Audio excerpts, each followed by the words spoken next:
You're in the water loop.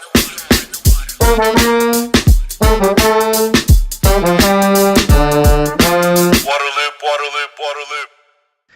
You're in the water loop. This is Travis. Very excited to be with someone I've worked with for a number of years on water issues, more specifically on beer and water issues, with Katie Wallace. She is the Director of Social and Environmental Impact for New Belgium Brewing. How are you doing? Doing well, Travis. Great to see you again. Yeah, you too. We do have beverages for this episode, which is very important and relevant. I picked up one of your all's beers here, this La Folie Sour Brown Ale. So one of my favorites. Pretty excited. Never had it, and it's delicious. Mm-hmm. I'm drinking a Mural here, which is a newer beer of ours. I'm not always into the girly pink things, but this pink beer is pretty tasty. All right. Yeah, like a collaboration we did with Primus Brewing in Mexico City, so it's got that nice kind of agua fresca lightness. Oh, that's cool. That's cool. You collaborated with them, Mexico City. Nice. Yeah. I've noticed on the shelves recently, kind of a new little flurry of beers from you guys, right? Yeah. And I've seen the Brute IPA thing hitting out there. So, yeah, have you tried it with orange juice yet? No. That's like a mimosa? A good AM drink, yeah. All right. Cool. I will do that tomorrow morning before my coffee. Yeah. I don't know, maybe after. So lots of stuff I want to talk to you about, things we've kind of talked about over the years. But I just want to start with this opening kind of question. If you could talk about how brewers are really, how they're so water conscious and they're really water chemists. I've always been amazed as we have crossed paths through the Brewers Association, where you're co-chair of the Sustainability Council. I've been to the Craft Brewers Conference now 3 years in a row. This will be my fourth. And, there's a lot more sophistication going on there than you would think as far as, the mindset of sustainability in the brewing industry. Yeah, I think they kind of naturally go hand in hand. Craft brewers, especially, we have our breweries in our communities, and here at New Belgium, our river that supplies most of our water actually runs just a block down the road, and so we ride our bikes across the bridge every day, and so I think that there's a pretty natural place-based connection to our water and our beers across the country for craft brewing. So, and also craft brewers, it's a science and an art. And, yeah. And I would say rivers are the same, right? There's a lot of science that goes into them, but they're also really like special poetic parts of our days as well. Yeah, they definitely are. I like that. So I don't know tons about brewing.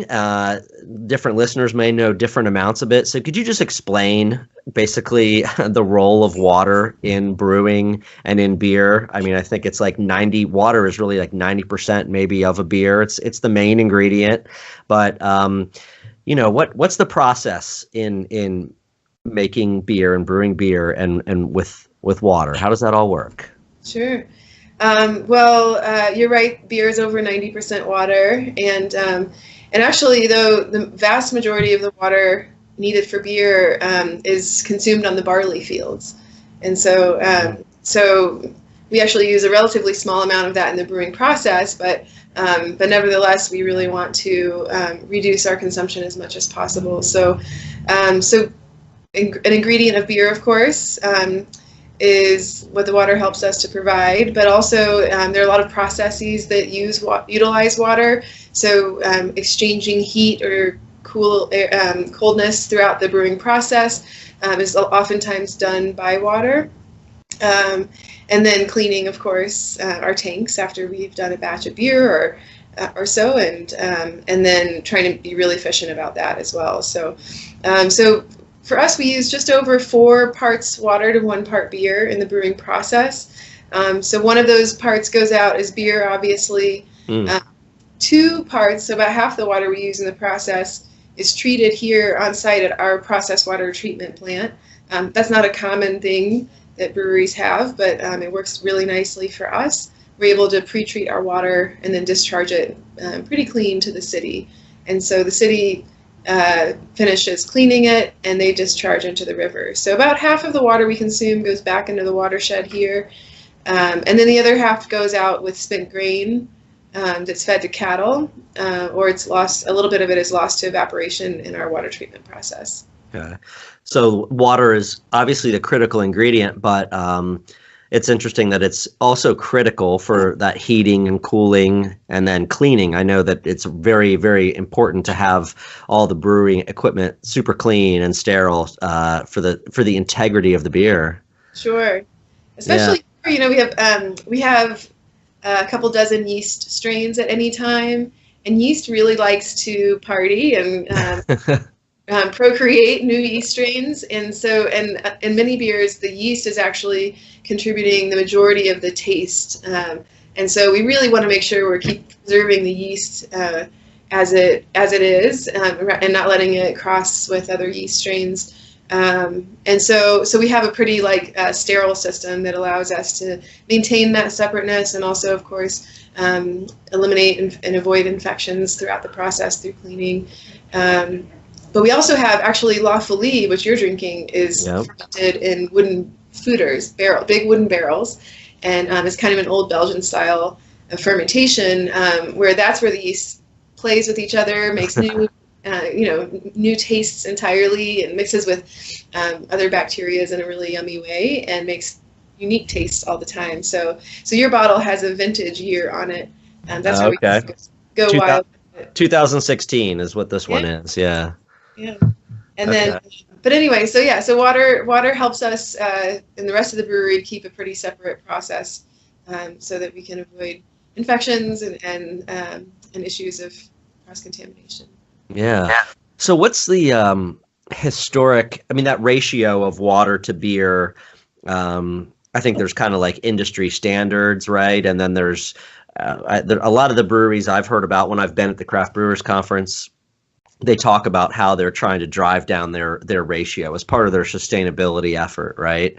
So what would you say, maybe is there an average for the craft brewing industry right now? And what's kind of like the leading edge? What's possible?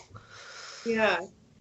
So it's hard to get data. So I'll just give that caveat that we have 7,000 craft brewers in the United States, and a lot of them are really tiny, small mom and pop operations. They might be in another building with other businesses, so it's pretty difficult to get accurate data.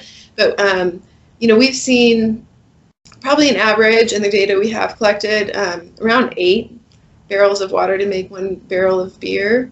Okay. But oftentimes it's lower, and there are times it's higher. Yeah. Okay, interesting. That's an interesting general average, because I had heard, I've heard lower numbers. You mentioned a lower one for New Belgium, basically like half that, right? And I guess some of the leading sustainable efforts are really trying to keep pushing that number down. Absolutely, yeah. I think brewers are a passionate bunch, and they're also pretty, as being most of craft brewers out there being pretty entrepreneurial. They're always trying new things and innovating in cool, unique ways. So I think that, however, hoppy beers provides a bit of a challenge for us. Hops have this really beautiful aroma, but it travels through a resin in the plant. And so that requires more heat and water for cleaning. That is required for lagers or less hoppy beers. And so there is some ingredient influence there that increases it. And that'll vary brewery by brewery depending on what they're brewing. And also every system is kind of pieced together and has various challenges. For example, our brewery in Asheville, North Carolina, we designed it all at once. So we made everything really compact. We kept all of the pipes really close, shortened the pipes by putting the processes close together. But here in Fort Collins, where we started, in 1990, we were at this site in 95. We didn't know how big we would grow, so we kind of built on little bit by little bit, and so our pipes are a bit longer, which makes it a bit more challenging to get our water use ratio down. Yeah. There's also other funny issues that are typically based in the law and politics. So, for example, in some states, you can collect rainwater. So in our North Carolina brewery, we're able to collect rainwater. We use it we don't put it in the beer. We use it for our irrigation and also our cooling towers. In Colorado, water law is very different. As a business, we cannot collect rainwater. We're also not allowed to reuse any water through the process. So we have, that's changing. I shouldn't say that. The law is changing to allow more of it. But we've had to go through years of work with attorneys and waiting for laws to change in order to use some of our treated water in our irrigation and in our cooling towers here in Fort Collins. Yeah. So there's just some funny water laws that restrict your ability to be more sustainable in some states.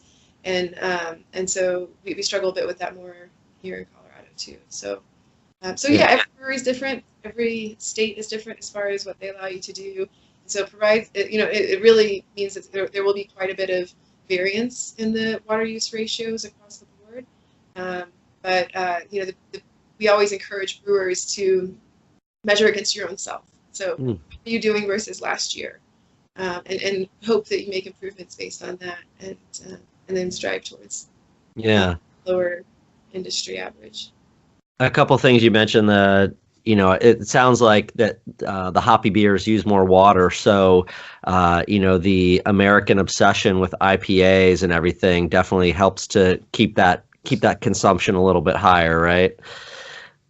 Yeah, I mean, there are tricks. You can make modifications, but it just takes a little extra work. There's always technology to help you do it a little bit more efficiently, but there, just for every improvement you make, there's usually a recipe, new beer coming through or something that kind of gives you a different challenge, and so yeah.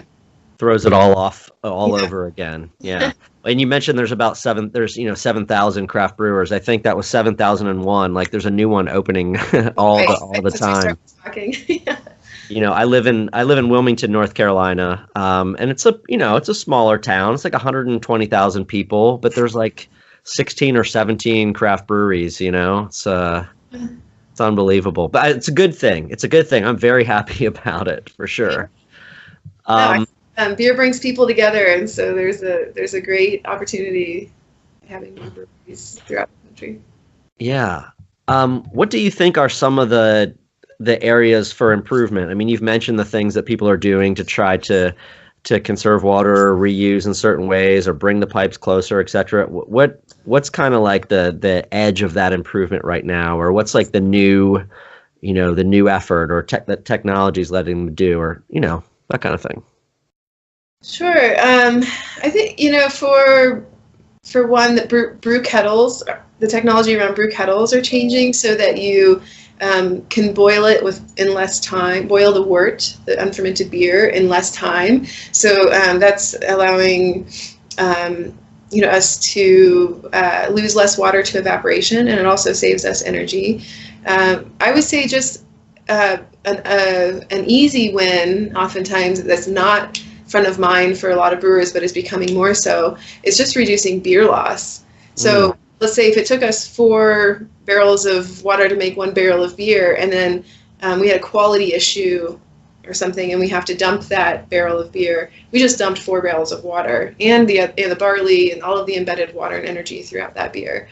And so, or if there's some, production issue, or we didn't totally, finish straining the tank before we started cleaning it, or something. There's that beer loss is a really valuable opportunity to reduce water consumption, 4 or 5 times per gallon. And so, and then the other one I would say is water reuse. So it's been great to see the Colorado water law changing to allow us to reuse our treated water in our cooling towers and hopefully in our irrigation soon. But there, in some places people are reusing water in their beer for the actual ingredient, and so that's certainly a technology that's available. I know that's something you've worked on as well, and there's actually, once you send the water through reverse osmosis and clean it fully, it can be sometimes cleaner than the other water that's coming in through the tap. And so with that, I think that there's, however, a public perception that people have to kind of help to dismantle over time, so that we can start seeing that technology be utilized around the country a bit more. I like the idea of, I've had beer that's made with reused water that went through RO versus beer that was made through tap water. I can't tell a difference. I've been working in the brewery for 15 years here, so I think that that's just something that the technology is evolving there, and we just need to help the cultural understanding evolve with it, because that's really the next best opportunity to reduce our water consumption dramatically. Yeah, that's I'll just kind of add a little bit to that. So there are brewers out there that have worked with like their local water utilities to take purified water, but it was wastewater, but it's been treated to such a standard that it meets or often beats drinking water standards. It's that clean, and they'll brew a beer with it and have some kind of public event or whatever it might be. And it's all about raising awareness about, hey, the technology is pretty amazing out there. We can clean water, and so water reuse should be part of kind of the portfolio of activities. So it's interesting stuff. Too different also than what's already happening through most of the country. As cities upstream clean their water and discharge it back into the river, cities downstream will take that out and use it. And so I think that it's a perception issue, but it's already happening in many ways throughout the country. And yeah, it'll be interesting to see how that one evolves. Well, the one bit of breaking news recently is the city of El Paso in Texas is going to be the first U.S. city to treat that water that way from after their wastewater plant and put it directly back into the drinking water system, not into an aquifer, not into a river, but pipe to distribution and back to people's taps. And they've done a lot of public polling, and like 85% of the people are like, yep, that's fine, sounds good, we trust the technology. There was a big story on CNN about it and all that stuff. And I think they're going to do a beer as part of kicking that off as well. So something for people to watch. I wanted to ask you, so about the drivers for sustainability, for brewers. We kind of talked about how it's good for the environment and they care about water, but is it a business case also? To conserve water? Yeah, sure. Yeah, and especially if if you're doing that through, I would say the best bang for the buck is reducing beer loss, because all of the costs of your materials, the energy, and the water are in that. So that's a great place to start for cost savings. And then it depends on where you live, really, and the cost of water, as far as like how big of an impact that will make. And so I personally think that water is undervalued. There are the ability for our water systems to deliver water to us is something I think we as a nation have taken for granted for a long time. And as we're seeing greater variances in precipitation and temperatures and the amounts of rainfall and the timing of rainfall or snowfall, then we're actually seeing some vulnerabilities in the water supply systems. And so there's really, the pricing mechanisms have not really caught up with the reality that's happening in the environment and how water is being delivered to us. And so I think that it depends on where you live. Of course, it's so nice to save money, but I think that for us, we have had a lot of inexpensive solutions to saving water. For example, for the manual rinsing of our packaging halls, for example. People were doing that on their scheduled intervals, but they were also doing it at the end of their shift here, just to kind of help keep it clean for the next shift that would come in, and as a courtesy. And it was actually, when we were talking to that group several years ago, they were the ones that said, hey, we kind of do this as a courtesy, but if we all agree that we can just stick to the schedule and not have a freshly washed space for every new shift that comes in, then we could probably save a lot of water. And so that's obviously one place where it worked. Financially, that there was zero investment in that, and we saved money on the water savings. We also have seen an excellent payback on switching to a low water lubricant on our packaging lines on the conveyor belts. In Asheville, we have no water lubricant, and so that's saved millions of gallons of water and paid off pretty nicely. And then when we got a new bottling line at both breweries, we added in a feature that collects the internal rinse water and reuses it up for the external rinse. Once the bottles have been filled and capped, just wash the suds off with pretty clean water, and that paid off pretty well too. So there are points in the process where you can, when you're building it or improving it, you can do that, or for a lot less money, and there's a great payback on it, or on the behavioral side of things for sure. A lot of smaller brewers are actually cleaning by hand, and they don't have automated cleaning systems within their tanks like we do, and so there's a lot greater opportunity there to make some behavioral adjustments and save some water. So I would say, yeah, there's a business case for it. I wish there was more of one, and I expect that we'll see that the pricing mechanisms of water evolve with the supply. For example, here in Fort Collins, this summer we actually switched to we have a tiered water billing system, but we just switched to a time of day use for energy, and we're charging people differently based on the time of day they're using energy, even in their homes.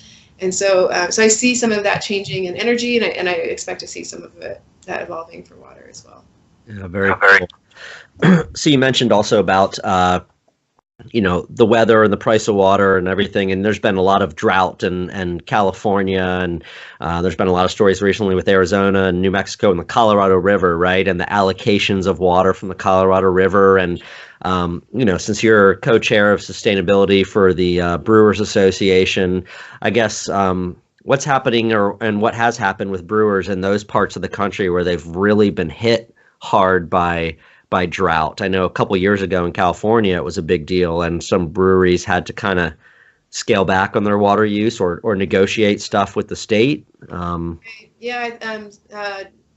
breweries in California a couple of years ago they received water restriction mandates from their suppliers, and so that obviously affects their business and the cost of doing business, and it could happen to any of us in the West over the next 30 years or so. I think that with the weather pattern predictions that we're seeing, a lot of us are susceptible to that. So there's also been water quality issues around the Great Lakes, and in areas where some breweries are near fracking operations. The fracking chemicals are getting in the groundwater. So for sure in the West, we're seeing some water availability risks, and in the East more so water quality issues. And so I think that it's something like I said, I think we take for granted, and the systems that manage our consumption haven't really caught up to us quite yet. I think I might have seen a brewery in the Great Lakes area do something funny to refer to like the algal blooms or the algae bloom problems. Like they might have brewed something. Was it even a green beer? Yeah. Mm-hmm. Yeah. Yeah. So I think more breweries are trying to draw attention to that, and that's something also that affects water supplies in the West, especially during droughts, because there's less flow, and so those things can build up. And we have the agricultural inputs in the water systems as well that are causing those blooms to grow. And so, that's an issue that some brewers are trying to comically bring some attention to, but it's a real issue that we're struggling with. And it, especially, and for us, when we've had forest fires here, we've not been able to use certain water sources for a few years at a time because of the aromas and the silt and the sediment that's in the water. Wow. The algae also causes taste issues as well. So that it's affecting water supplies, but also the taste of your beer. So, yeah. Yeah, I think it's I think it's awesome that breweries are having some fun with it and being environmental advocates with some creative beers. I totally love that. So, I wanted maybe if you could elaborate a little bit on the Brewers Association and, as the craft brewery industry just continues to grow and on that sustainability front, like what the real, what you guys feel your role is for the industry. Yeah, I think that's ever evolving with the Brewers Association. There are, the cool part about craft beer is that we represent a really diverse group of people across the nation. All kinds of people in rural and urban settings love beer. People, they love craft beer. There's people in, men, women, and a lot of cultural backgrounds as well, and political backgrounds. And so I think that's a really wonderful opportunity for us to show kind of what we have in common during these tough times, and also what that also means is that it's harder to get behind maybe some policy solutions as a whole community. So I think that we find some challenges in working through avenues that might be pretty quick, but we want to make sure we're representing all of our members through that, and also helping to protect our water supplies. But I think ultimately the Brewers Association right now wants to get the message out that, hey, our water systems are vulnerable. Our livelihood depends on them. Billions of dollars of our economy through craft beer depend on our water supplies, and hundreds of thousands of jobs. And so I think that's important for us to speak about a bit more as people are making decisions to preserve the ability for water systems to provide. And we're also still working pretty heavily with our members to share out water management best practices and collecting data and seeing how we're improving upon those over time. So educating both our membership on water saving measures and also educating decision makers on how important water is to brewing, and it can be really helpful. So. Yeah, I like a lot of those points because like you said, so many people love beer. They love their local craft breweries, and they're kind of community centerpieces. And so I think the craft breweries and the brewers have a pretty powerful voice, definitely on the local level. And then when they roll up, at a higher level, and like you said, as we face water pollution issues or water scarcity issues, or the fact that water infrastructure needs a lot of investment, I think the voice of the brewing industry can be pretty powerful on that front. So glad you guys are tuned into that. Yeah. I would also, the other thing I would just mention, especially because this is a conversation that we're kind of exploring on the local level, is like, people look at the great opportunity for us is to talk about water, because when you look at what you're drinking, you can see the water inside of it, and it's very relatable. But a lot of the water consumption happens elsewhere too. So for example, here in Fort Collins, we have a couple dozen craft breweries, and we use collectively about less than 2% of the water consumption annually in our city. But over 50% of the water consumption is applied to lawns. And so, wow. Yeah, isn't that, it's like a stunning statistic. And so I think that like we're all thinking about how we save water in brewing operations, and we save, and we make sure that, at the local and state and federal level, that we're protecting our water systems. But for those of us who are really passionate about it, especially in the West, it's wise to think about where else we're consuming water. It's nice. I really like enjoying a cold beer on the lawn in the summertime. But I've definitely reduced the size of my lawn so that it's really just what we need for a little bit of recreation, and not taking up the whole space. Those are great points also. Well, I know that I appreciate the conversation, appreciate the time. I'm glad I'm enjoying this beer. It's a bigger bottle, so it will continue after the podcast here. But yeah, thanks so much for the perspective, and yeah, thanks for the advocacy on brewing and water and all that good stuff. Yeah, and thanks for all the work you're doing too, Travis, and hope to see you over a beer at the Craft Brewers Conference. Yeah, look forward to it. All right. Thanks. See you. Cheers. Cheers. You're in the water loop.